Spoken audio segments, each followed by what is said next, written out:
Doctor Yunus সাহেব, অন্তর্বর্তীকালীন সরকার, আমাদেরকে এত বোকা ভাবেন না। একটাই অনুরোধ করবো, এত বোকা ভাববেন না আমাদেরকে। আমরা এক শয়তানের বিরুদ্ধে আন্দোলন করলে 16 ছোট শয়তান বদলায় বড় শয়তান বসাবেন। আপনারা শিক্ষা ব্যবস্থায় ধর্ম রিলেটেড বিষয়গুলোকে সাব্যস্ত করার জন্য আপনাদের তত্ত্বাবধায়ক সরকারে একজন ধর্ম উপদেষ্টা আমাদের আলেম সমাজের থেকে প্রতিনিধিত্ব করতেছেন, ডক্টর আফম খালিদ সাহেব। বাংলাদেশের ইসলামপন্থীরা সকলে তার ব্যাপারে একমত, কারো তার ব্যাপারে দ্বিমত নাই। এরকম একজন ইসলামপন্থীদের সর্বজন গ্রহণযোগ্য ব্যক্তি আপনাদের পরিসরে থাকার পরেও আপনারা শিক্ষা কমিশনে ধর্ম বিষয়ক স্কলার যখন দিবেন, আফম খালিদ সাহেবকে জিজ্ঞাসা করেছেন? আপনারা করেন নাই।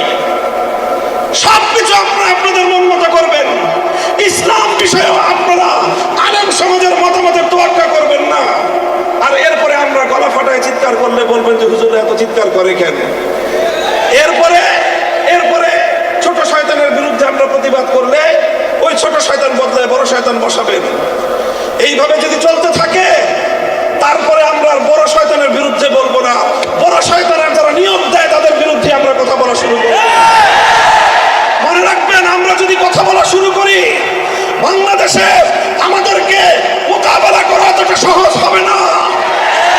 কারণ আমরা যতটা সহজে আল্লাহর দ্বীনের জন্য রক্ত দিতে পারি, আর কেউ এতটা সহজে রক্ত দিতে পারে না।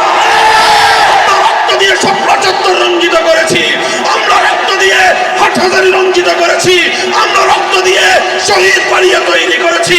টেকনাফ থেকে তেতুলিয়া আমরা যে পরিমাণ রক্ত দিয়েছি, ফ্যাসিবাদের মোকাবেলায় আর কেউ এতটা রক্ত দেয় নাই।